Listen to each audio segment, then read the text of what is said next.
Hello, I'm going to do a quick ladder stitch on this Build-A-Bear Eevee. I just finished rearranging the stuffing. I moved the stuffing from the head to the body and into the tail because the tail was looking a little flat.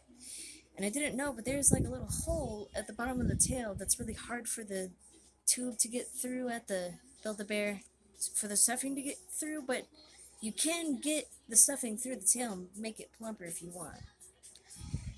Okay, so gonna start the bottom here. I'm doing an embroidery type threading, which means tying both threads together. Two threads together. Or like one big thread, but making it into two threads and then tying it at the end. Like it is. And then I'm just gonna go in.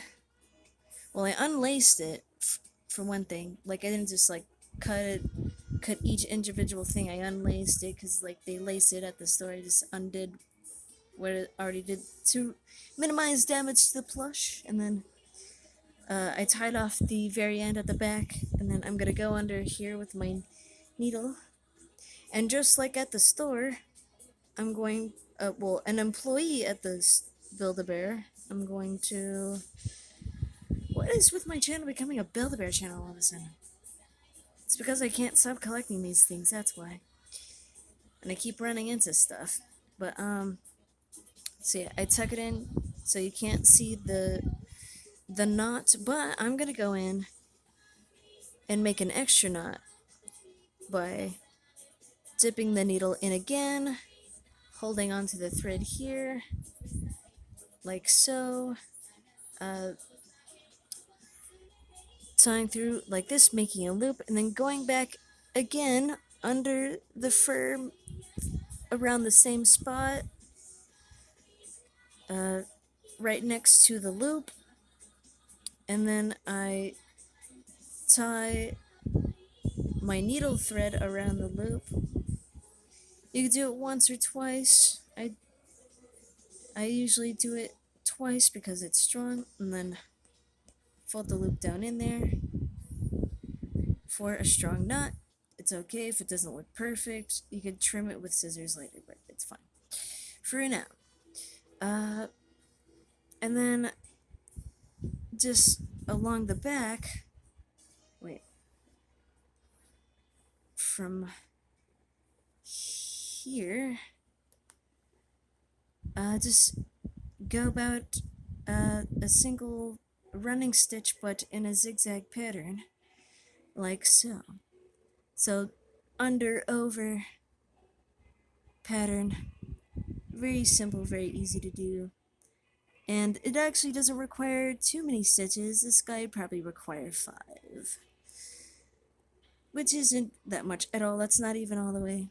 I mean, that'll get all the way up its back, but I mean, I can also go back down if I wanted, and kind of lace it up like a shoe. Yeah, it doesn't really matter how you ladder stitch. It's how you pull the ladder stitch at the end that really matters, because um, once I finish up here, I will show you how to get the best results. So yeah, as you can see, that's why it's called a ladder stitch, because of the alternating stitches in a ladder type pattern.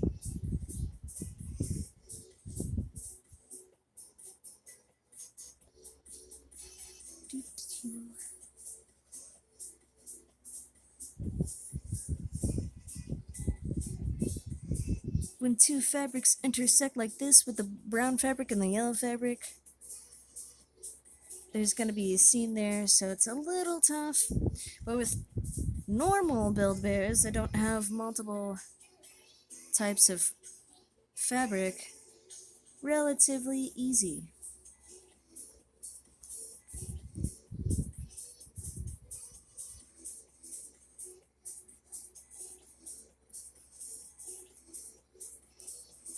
I'm just gonna go all the way up the back here.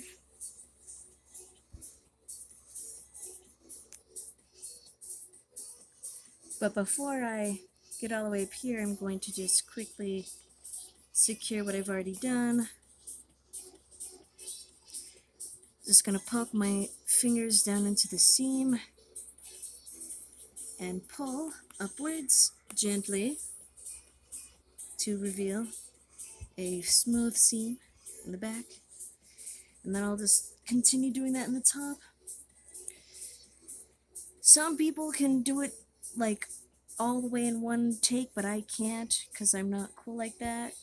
I'm still kind of a beginner myself, so it's like this is guaranteed for beginners because it's a beginner teaching beginners how to do a simple ladder stitch.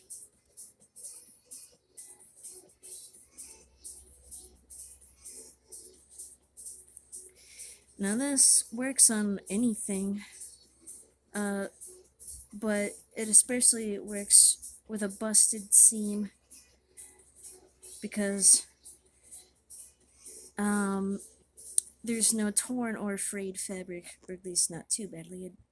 I wouldn't hope. So it can be used on like plush and clothes. Most things.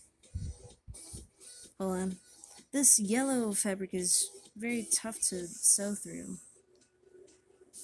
I probably should have used an embroidery needle, but you know, use what you have. Yeah, once again, going all the way up. You can probably see some of the backing on the inside. That's what this white stuff is here, the strip.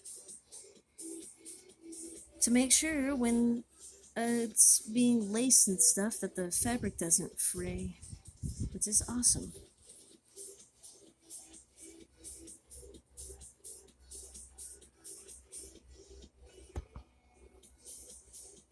But yeah, like obviously the closer the stitches you make, the more tight and clean the seam will be. But this is just, you know, a personal little plushie that I have on my bed, so I'm not too concerned about looks. It's not like a garment that I'm gonna wear out or anything.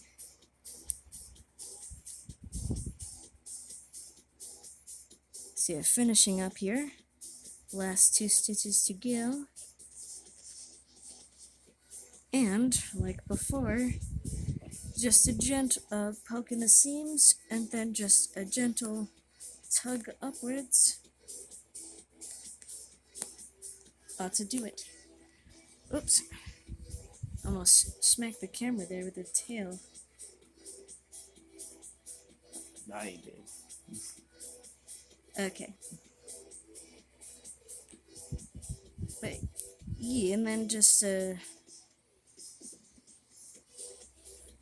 hold on.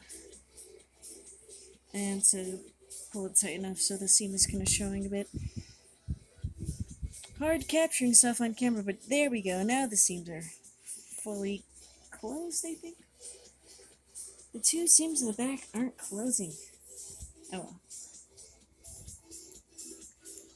Looks good for the most part, so I'm just going to tie this off here. And it's the same like how I tied off the end here before.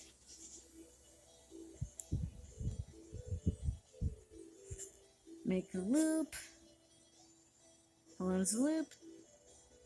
Do a couple little twists through. And down. Of course, the fur has to get in the way. And there you go. Fully done ladder stitch.